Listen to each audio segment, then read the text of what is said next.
బ్రాహ్మణ పరిషత్ పదవులను ఏపీ వారికి ఇచ్చారని సీఎం రేవంత్ ను కవిత విమర్శించారు. రేవంత్ అంటే అనుమల కాదు ఆంధ్ర రేవంత్ అని అన్నారు. తెలంగాణ బ్రాహ్మణులకు గౌరవం దక్కాల్సిందేనని బ్రాహ్మణ పరిషత్ చైర్మన్ వీసీలను వెంటనే తొలగించాలని డిమాండ్ చేశారు. అటు హరీష్ రావుపై ఆమె సంచలన ఆరోపణలు చేశారు. బీఆర్ఎస్ ను హస్తగతం చేసుకుని బీజేపీ సపోర్ట్ కోసం ప్రయత్నిస్తున్నారని అన్నారు. బీజేపీతో ములాఖత్ ఉందనడానికి తన దగ్గర ఆధారాలున్నాయని చెప్పారు. రేవంత్ రెడ్డి అంటే అనుమల రేవంత్ రెడ్డి కాదు, ఆంధ్ర రేవంత్ రెడ్డి అనాల్సిన పరిస్థితి వస్తున్నది.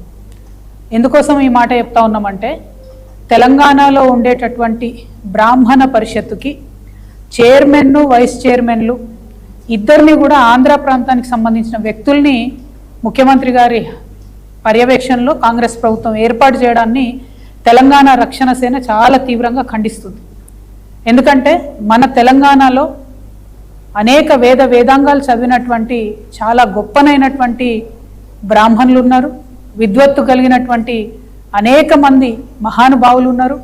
వారందరినీ కూడా పక్కన పెట్టి మన తెలంగాణ ప్రాంత బ్రాహ్మణుల దగ్గర దక్షత లేనట్టు, సమర్థత లేనట్టు, విద్వత్తు లేనట్టుగా పక్క రాష్ట్రం నుంచి తీసుకొని వచ్చి ఆంధ్ర ప్రాంతానికి సంబంధించిన వాళ్లకు పొలిటికల్ పోస్టులు ఇవ్వడాన్ని మేము తీవ్రంగా వ్యతిరేకిస్తున్నాము.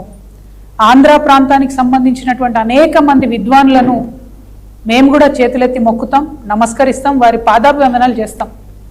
చాగంటి కోటేశ్వరరావు గారి గొంతు వినబడనటువంటి తెలంగాణ ఇల్లు ఉండదంటే అత్యోశక్తి కాదు. కానీ పొలిటికల్ పోస్టులకు వచ్చేటప్పటికి మాత్రం తెలంగాణ ప్రాంత బ్రాహ్మణులకే ఇవ్వాలనేది మేము చాలా బలంగా డిమాండ్ చేస్తున్నాం. పైగా ఇప్పుడున్నటువంటి ఈ ప్రెసిడెంట్ గారు బసవరాజు శ్రీనివాస్ గారు, చైర్మన్ గారు, బ్రాహ్మణ పరిషత్ చైర్మన్ గారు